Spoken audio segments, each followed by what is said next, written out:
Hey there, I'm Hector. I'm a trainer with GitHub. And today we're going to learn a little bit about GitHub Pages and the technology that backs it. It's called Jekyll. So let's jump right in. So as I mentioned, GitHub Pages is a technology that's backed on Jekyll. And what it does is that it allows you to publish your repository contents as a web page. So this is the public-facing GitHub Pages site that just talks a little bit about that technology. You could go here to maybe watch a video about how it works and how to get started, but you don't necessarily need to do this because I'm about to show you. So the way that it works is any repository essentially, you can generate as a GitHub Pages site. However, if the repository is owned by an individual, and if you name it something specifically, it will automatically be served for you. The URL at which it's served can be tricky depending on who owns it. So if the repository is owned by an individual, and the repository is named username.github.io, where username is the person's username, then that will be the URL at which the site is served. If the repository is owned by an organization and the organization names the repository with the same name as their organization.github.io, that is where that repository will be served. And then you can have repositories for specific projects within an individual's account or for specific projects within an organization's account. That gets kind of tricky, but I wanted to kind of show it up front just so that you get an idea where these URLs are coming from and so that it's not confusing. So I will share this documentation with you. But in order to show you how it works, I'm going to go ahead and just generate or create a new repository for myself. I will call this repository hectorsector.github.io to be consistent with the naming convention that we just saw in the help documentation. And the website, or the repository rather, can be public or can be private. This is talking about the contents of the repository itself, so in other words, the source code. If you make the source code private, the published website will still be public, obviously, because we're learning how to make a public-facing website. So I'm going to go ahead and just create this completely blank with no files in it at all. And the easiest way to probably get a GitHub Pages site up and running is right from the web UI. So we'll do that first, and then we'll dig right into how to do it from the command line, how to create one from scratch, and all that other sorts of good stuff. So I'm going to go over to the settings tab here. That's where my GitHub Pages settings live. If you scroll about halfway down, you'll see a section called GitHub Pages. This is where you can toggle the technology on and off for existing repositories. Since I don't have anything in this repository, it is turned off. I don't have any files either, so it cannot be turned on, but I can't use this theme chooser here, so that's what I'm going to do. Now, this is a great way to use GitHub Pages if you are brand new to Git and GitHub, or maybe brand new to developing websites to begin with, or you're teaching somebody that's brand new to these concepts. If you are familiar with HTML, CSS, JavaScript, and if you are familiar with Git and GitHub, then you'll probably want to do some of the more advanced creating of a GitHub Pages site, which we'll talk about in a little bit. But it's always good to know how it works from a web UI standpoint. So I'm going to go ahead and click on choose a theme here. That'll take me to the theme chooser where I can choose the theme that I like best for my GitHub Pages site. So they're all up at the top here. You would pick your favorite. Today I am liking Hack, so that is what I will pick. Go ahead and select that theme.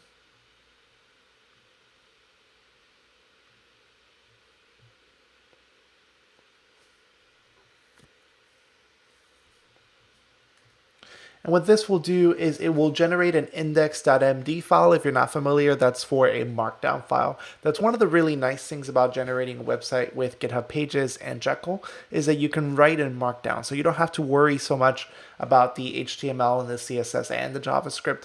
That all gets taken care of for you on the back end. You just have to worry about styling your text in markdown.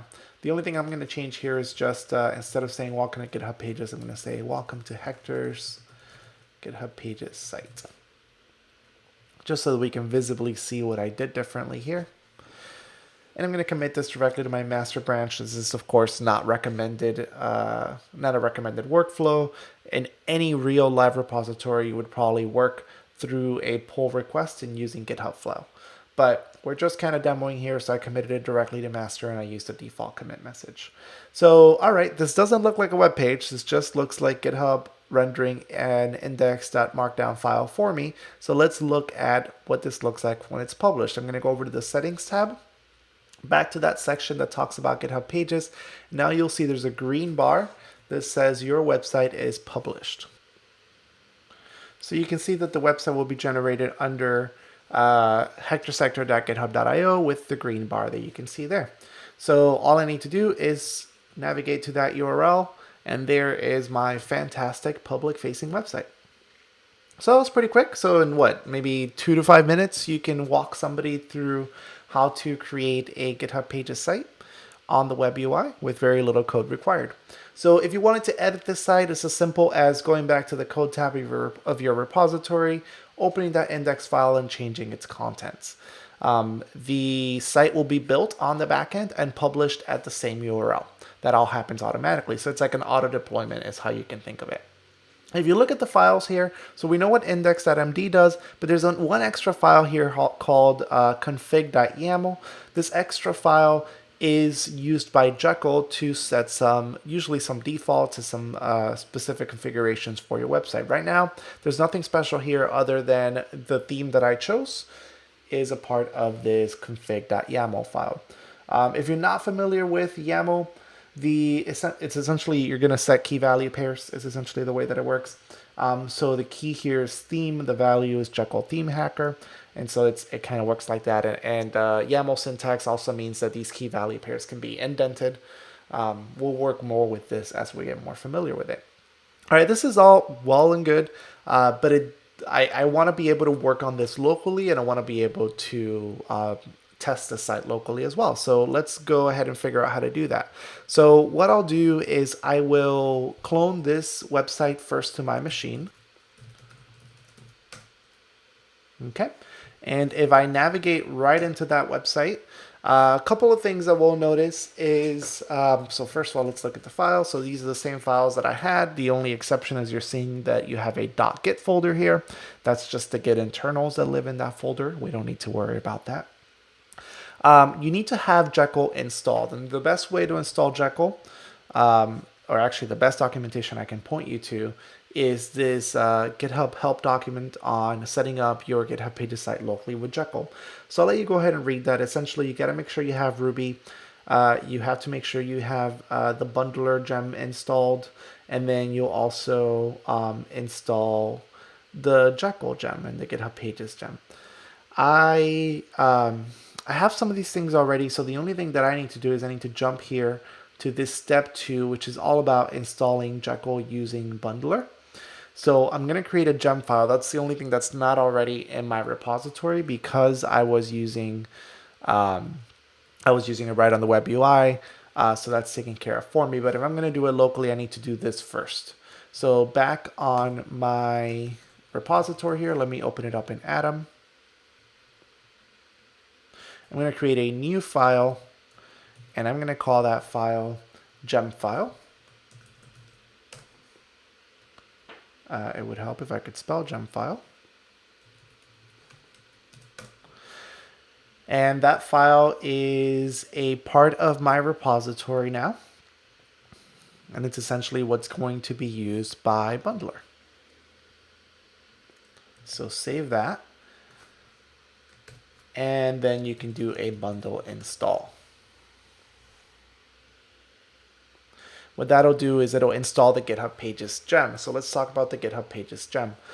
The GitHub Pages gem is what's used by GitHub, and it essentially is a set of dependencies that make it easier for you to be able to use Jekyll and GitHub Pages. And it has a few dependencies. This is probably the best place to see those dependencies. So this kind of tells you what's packaged or what's bundled with the GitHub Pages gem. So these are all the technologies that are used. The only one that's really of interest to us right now is our theme, Jekyll Theme Hacker. So that's included as a gem in the GitHub Pages gem. All right, but I've gotten that installed. So now to run my website locally, it's as simple as doing a command called Jekyll serve. Now there's two Jekyll commands that you're probably going to mess with. a Jekyll build and a Jekyll serve. A Jekyll build will generate your website and spit it out into a subdirectory. Usually it's called _site. And a Jekyll serve will actually serve your website for you in port 4000. I forgot to wrap this in a bundle exec. And that's just so that I specify to use my gem file. So if I navigate to this on my local browser here, I can see my Jekyll Pages site is built. Now I can keep that running if I want to. And one of the nice things is while I keep that running, I can change some of the contents of, let's say, my index.markdown file. And let's say that, here, instead, I wanted to maybe include, let's say, my picture, because it is my website after all, right? So I'm going to use my profile picture from GitHub here. And again, if you're familiar with Markdown, this is the Markdown syntax for that. So I'm just going to save it. And then if you look back on my website, at my terminal here, it's going to regenerate the website. So if I just refresh, there's my picture. So making changes to your website is as simple as making changes directly to the Markdown files. When you're ready to publish that, because this isn't public up on GitHub yet, you can just stage and commit that. So I'm going to go ahead and I don't want my _site directory. So that's the next thing you probably want to figure out is the _site directory. This is your generated site. That's actually the static site. So you're looking here at the static website itself. Okay. So you probably don't necessarily want to version control that. You don't want that to be in GitHub. So what I'll do is I'll add this to my gitignore file. If you're not familiar with gitignore, all it does is it ignores some files so that they don't become a part of version control. So I'm going to do that really quick. Create a .gitignore and add the _site directory to that. There we go. All right, so now if I do git status, I'm going to stage my gitignore. Actually, I'm going to stage all these things. There we go. I'm going to commit them.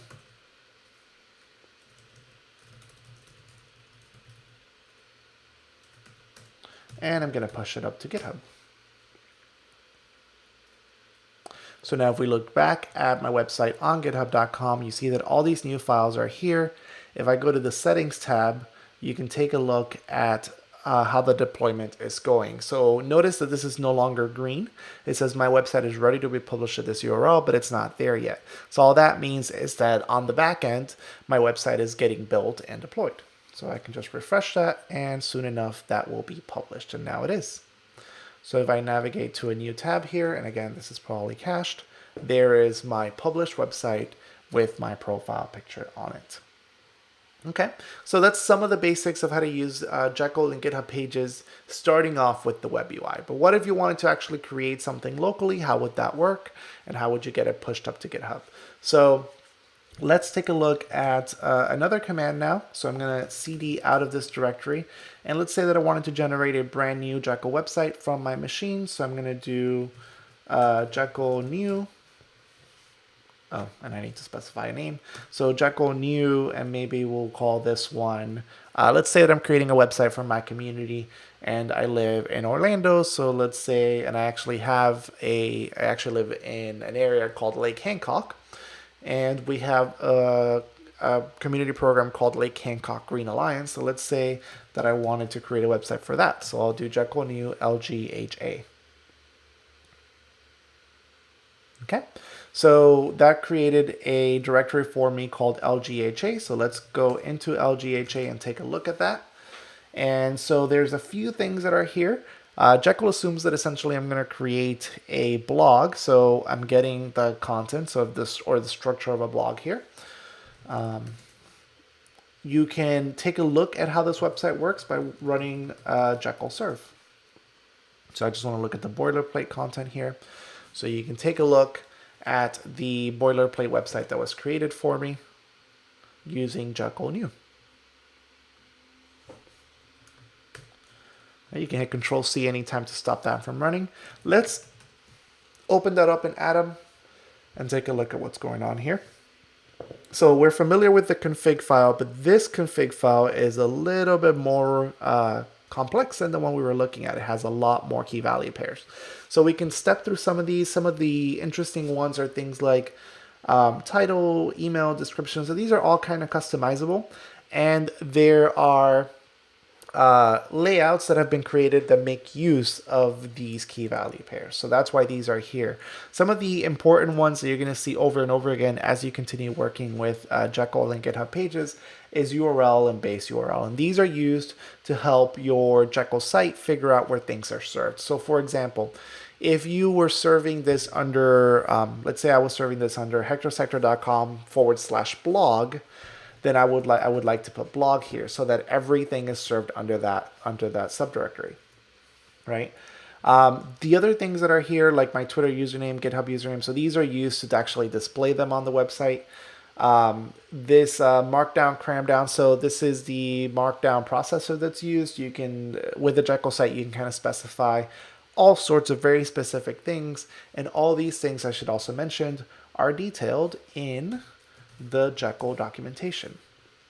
So if you go into the Jekyll documentation and you go into the configuration section, you're going to get a look at some of the default configurations and what they should be set at. Here you go, down here.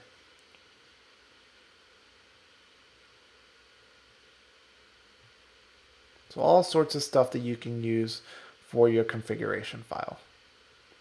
And throughout the documentation, you're going to see references to that. Another really interesting part is this default configuration, where you can take a look, if you don't specify anything, at what the default configuration is.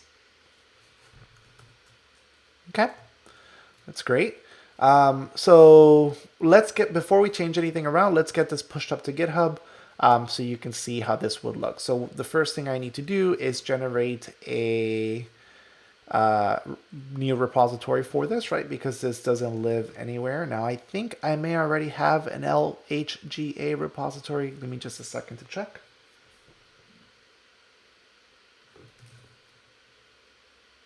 Indeed I do. So what I'll do is I'll create a new repository and I will name it why not Bookish Giggle. So the name of the repository up on GitHub doesn't have to match the name of your repository locally. That's not necessary at all.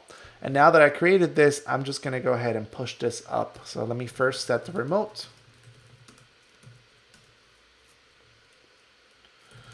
First I need to, so this wasn't a Git repository, so my git init command will initialize it as a Git repository. And I'm going to do now that command again, git remote add. All right. Take a look at my Git status here. I am interested in all of those files. Notice that when I used Jekyll new, it automatically created a .gitignore for me. So let's take a look at that .gitignore and see if it has what I want.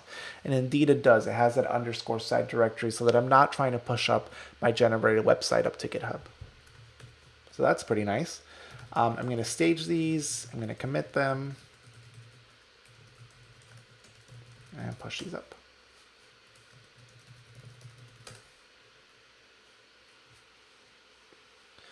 Alrighty, so now that I've pushed this up, I'm going to go ahead and refresh Bookish Giggle here. And if you go to the settings tab, that is where your GitHub Pages settings are. Now notice that because I didn't name this website my username.github.io, GitHub Pages is not turned on here by default either.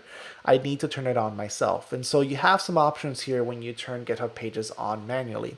You can choose which branch you want to serve. So I want to serve my master branch. Another option you have is if you have a docs folder within your master branch, you can serve your website just under that folder. You also have a third option, which is you can create a branch called GH Pages, and that branch will become your GitHub Pages branch. And that's useful if you have a repository that contains maybe some source code that's not a web page, but you also want to have a public-facing web page. I'm going to go ahead and serve my master branch. So I'm going to go ahead and do that and hit save. And then what you'll see happen is that my website will start getting built. So it says my website is ready to be published. So that means it's starting to get built, but it's not built yet. I'm going to give that a little bit. There it is. Let's go there, take a look at it. And there is my website. Now you notice that there are some issues with styling that has to do with subdirectories. And so if you want to pause the video, maybe think a little bit about why that could be happening, go ahead and do that. If you already thought about it or you don't want to take your opportunity, spoiler alert, I'm about to tell you why it's not doing that. And that's because if you look at the URL at which this is served, so this is served at hectorsector.github.io/bookishgiggle, that is not, excuse me, that doesn't match how it's being served locally. So if you look back to how I'm serving my website locally, I don't have a base URL set. So it's assuming, Jekyll is assuming that my website is being served at the root directory, which of course it's not in this case. Something else to keep in mind is that back over here, so you may be wondering rather why it's being served at hectorsector.github.io/bookishgiggle. And what I would do there is point you to that documentation that we were looking at a bit earlier.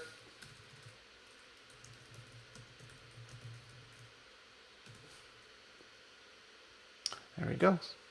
User organization and project pages. So this documentation helps you navigate how your website is served. So in this case, I have a repository that lives under my personal account, Hector Sector, inside, so it's its own project within my personal account.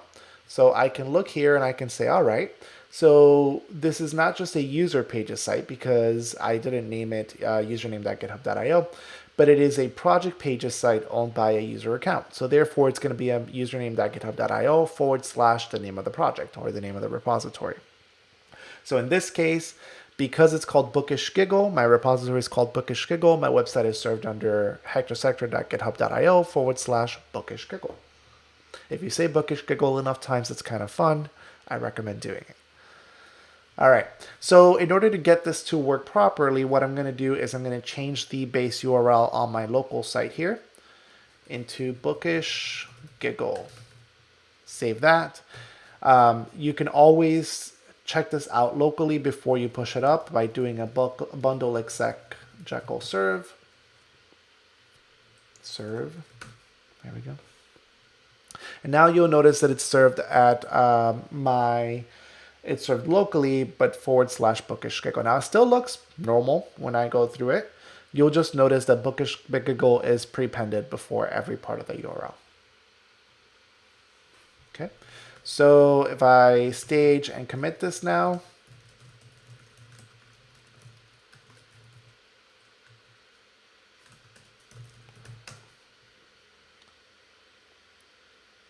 and I go back to my options here. So remember that this is always going to give me the status of the build. So it's building right now. And there we go, it's published. And now if I refresh this, all my references should be resolved. And now everything is pointing to my username.github.io / bookishgiggle, which is exactly what I wanted. So pretty nice. So again, in just a few steps, a few more complex steps, but in just a few steps, I was able to get this website up and running using just a handful of commands, a little bit of sleuthing, and maybe just some experience of troubleshooting this kind of thing before. But I have a fully functional blog. So now let's learn how Jekyll itself is supposed to work, keeping in mind that GitHub Pages will support most of the things that Jekyll has available to you. So a couple of things is, let's say, well, it's not fun to have my awesome title. I actually want to have my awesome title. So I want to change that. So how do I go ahead and do that? Well, you may have noticed that that was in the config file here. So in your config file, you can change your title around. And you know what? Rather than looking at my published website, I'm going to jump to looking at my local website here. Let me start serving it.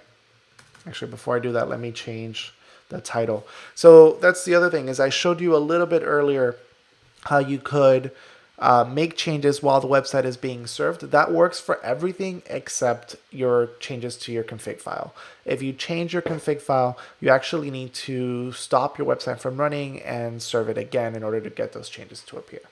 So I'm going to say Hector's Rockin' site. because I'm not very creative. And then, so if I remember correctly, this part here appears on the footer of the site. So maybe I'll say something here like, welcome to my awesome site. Because again, I'm not very creative. Save that. Let's do bundle exec Jekyll serve. Take a look at what that looks like. There you go. So now that the site title has been changed. In addition to that, the footer has been changed. So this part right here, the reason that's been changed is that's all set by the theme that I'm using. And the default theme that I'm using was set up, it's called Minima, and it was set up when I used Jekyll New. Okay. Now, this is all coming from my index.md file. Notice that it's using a layout called home. I don't see that layout here because it's already part of the theme, but I can, if I want to, create custom layouts. So there's the link to the documentation right there on how to do it. Let's go ahead and practice creating a custom layout just so we can see how that works. So the way that it works is you would need to create a folder that's called _layouts. And inside that folder, you would create a file. I'm going to call this one hectares for your layout. Now that file needs to have some front matter in it. So you do that by including some 3 dashes before and after the front matter. And the reason for that is so that Jekyll is able to see it. Essentially, Jekyll won't be able to see anything that doesn't have front matter on it. The three dashes before and after it. Okay. So now that I've done that, I can go ahead and change my index file to use that layout instead of home. So I'm going to say use hectares. Now, things are going to look kind of funky because my hectares layout doesn't really have anything on it. So notice it's blank. That's because the hectares layout doesn't include anything. I could, if I want to, say that this also uses the home layout. So what that'll do is it'll bring in the home layout into this as well. Or I could start building some of this on my own. So I can start making references to some of the variables in my config file using liquid syntax. So let me take out the layout for just a second. I believe that's how you comment front matter. Yep, there it is. And let me say that instead here I want, so I'm going to go ahead and do something static. So I'm just going to say some static text here. Show you what that looks like. So notice that this static text is showing, even though this is actually trying to render my index file, that index file has been classified as having a layout called hectares. And that layout just has some static text on it, nothing special.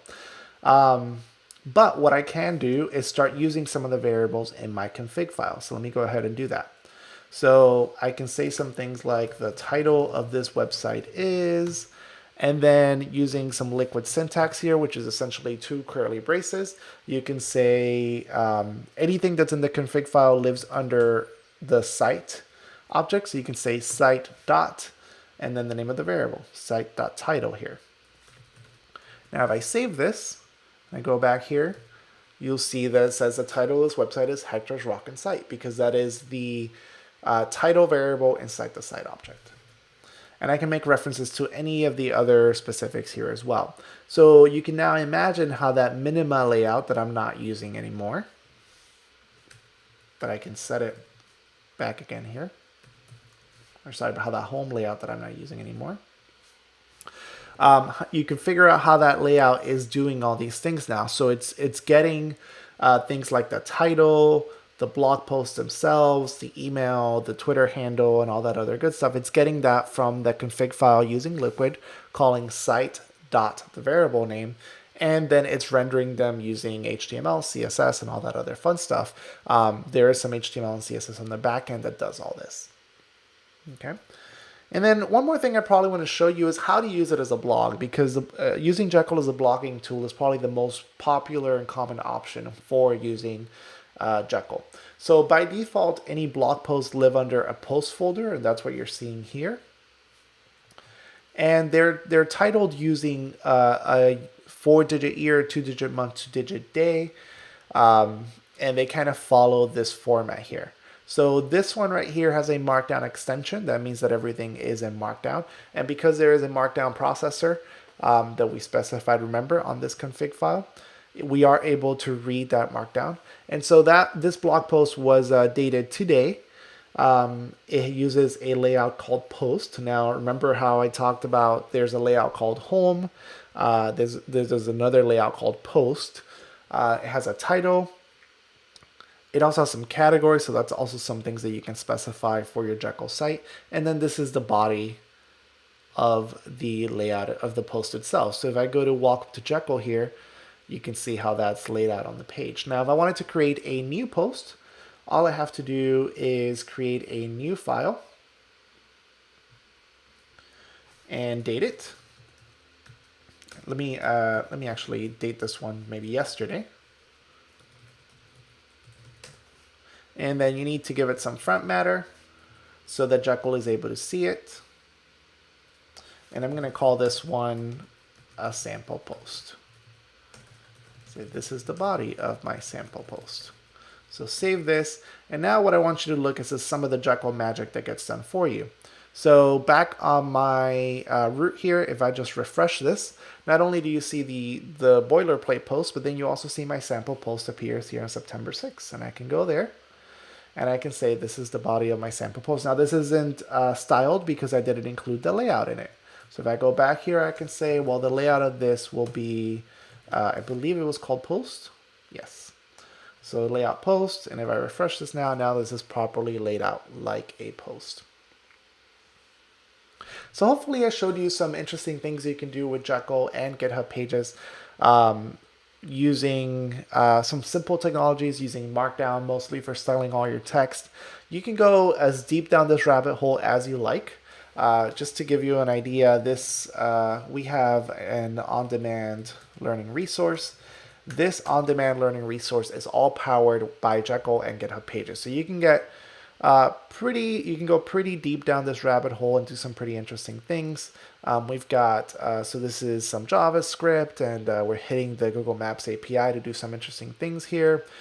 We've set up some custom behavior here with these drop downs, and as well as we're using some JavaScript to tell us which part of the nav bar we're in and all other sorts of fun stuff. So the sky's the limit for a Jekyll site pretty much.